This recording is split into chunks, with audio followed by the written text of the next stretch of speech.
구독과 좋아요를 눌러주시면 저에게 큰 힘이 됩니다. 요즘 인텔 주가가 이상합니다.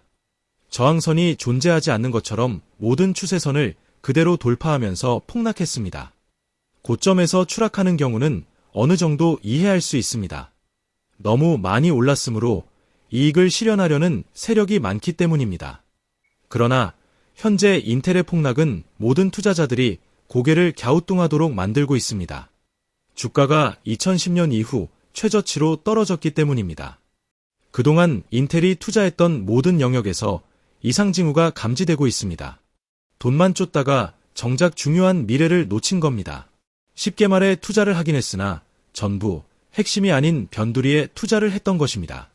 이런 경우 매우 위험한 상황으로 분류됩니다. 누가 인텔을 이 지경으로 만들었는지 알아봅시다. 크르자니크는 인텔의 CEO로 재직하는 동안 대대적인 구조 조정을 벌였으며 모바일 칩 시장에서도 철수했습니다. 크르자니크는 연구 인력까지 축출하여 TSMC 및 삼성전자에 비해 10나노 칩을 생산하는 데 어려움을 겪었으며 그 이후에도 미세 공정에서 AMD와 같은 경쟁업체에 비해 성능이 떨어지면서 시장 점유율이 상실되었습니다. 사람들은 인텔의 몰락이 6대 CEO인 크르자니치가 잘못된 경영을 했기 때문이라고 생각합니다. 크르자니치는 미국 캘리포니아주 출신으로 산호세 주립대학교에서 화학을 전공했고 1982년부터 뉴멕시코주에 위치한 인텔의 칩 공장에서 엔지니어로 근무하기 시작했습니다. 그는 오랫동안 근속하며 성과를 내어 2012년에 인텔의 최고 운영 책임자로 승진했고 이후 2013년 5월에 인텔의 최고 경영자 자리에 올랐습니다. 그리고 CEO 자리에 오른 뒤 세계 최대의 반도체 기업으로 군림하던 인텔을 6년 만에 몰락시킨 최악의 리더십을 선보였습니다. 그는 2013년 5월부터 2018년 6월까지 6년간 재임하며 원가 절감을 통한 단기 성과에 집착하면서 2016년에는 인텔 전체 인력의 10%에 해당하는 12,000명을 해고했습니다. 문제는 해고된 인력 대부분이 연구 개발 인력이었고 이 탓에 인텔의 연구 개발 역량은 계속 떨어졌는데 해고된 인력들은 경쟁사인 AMD로 이직하면서 불과 몇 년 만에 인텔이 그동안 벌려놓았던 기술력 격차를 전부 잃어버리고 말았습니다. 크르자니크는 구조 조정이 필요하다면서 모바일 칩 시장에서도 철수해버렸습니다. 그는 휴대폰이 아무리 발달해도 PC의 기능을 대체하지 못할 거라고 확신했습니다. 현재 휴대폰이 PC를 대체하진 못하고 있지만 PC 기능의 많은 부분을 담당하면서 PC 기능을 축소시키고 있습니다. 또한 크르자니크는 미세 공정에 대한 연구 인력을 퇴출하면서 TSMC와 삼성전자에 비해 10나노미터 칩을 생산하는데 어려움을 겪었습니다. 그로 인해 컴퓨터 칩 사업에서 AMD와 같은 경쟁업체에게 시장 판도를 내어주게 됩니다. 크르자니치의 잘못된 경영으로 인해 인텔이 몰락하면서 경쟁사인 AMD는 엄청난 반사 이익을 얻었습니다. 크르자니치가 물러난 뒤에도 경영이 계속해서 악화하면서 결국 과감한 투자를 못하고 많은 곳에서 투자를 줄이게 됩니다.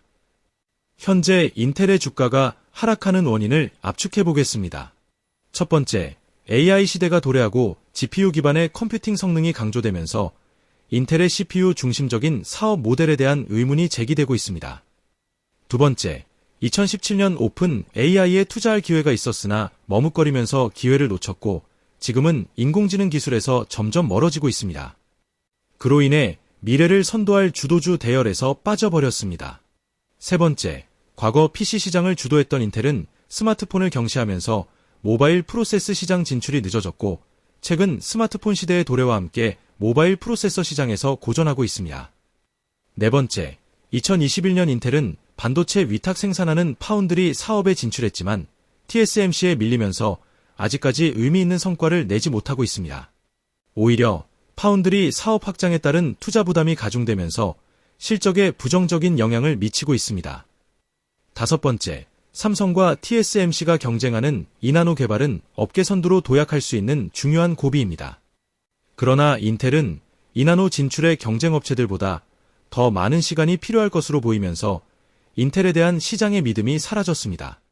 여섯 번째, 인텔은 미세 공정에 대해 문제가 생기면서 새로운 인텔 CPU 칩과 소프트웨어가 충돌을 일으키는 문제까지 발생하였고 그 틈에 경쟁사인 AMD의 점유율이 35%까지 치고 들어온 상황입니다. 그렇다고 항상 나쁜 소식만 있는 것은 아닙니다. 인텔은 10월에 새로운 CPU인 에로우 레이크를 출시할 예정이고 TSMC의 3나노 공정으로 만들어졌습니다. 무엇보다 소비 전력을 125W 이하로 낮추었다는 것이 큰 기술적 향상입니다.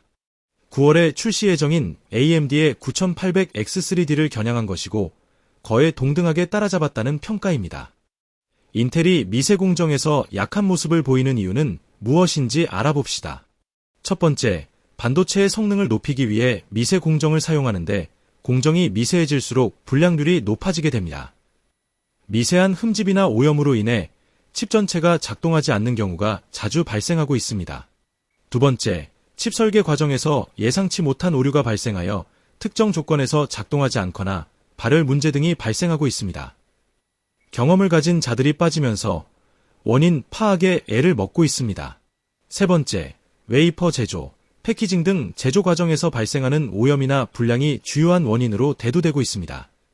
네 번째, 새로운 소재나 구조를 도입하면서 예상치 못한 문제가 발생하고 있습니다.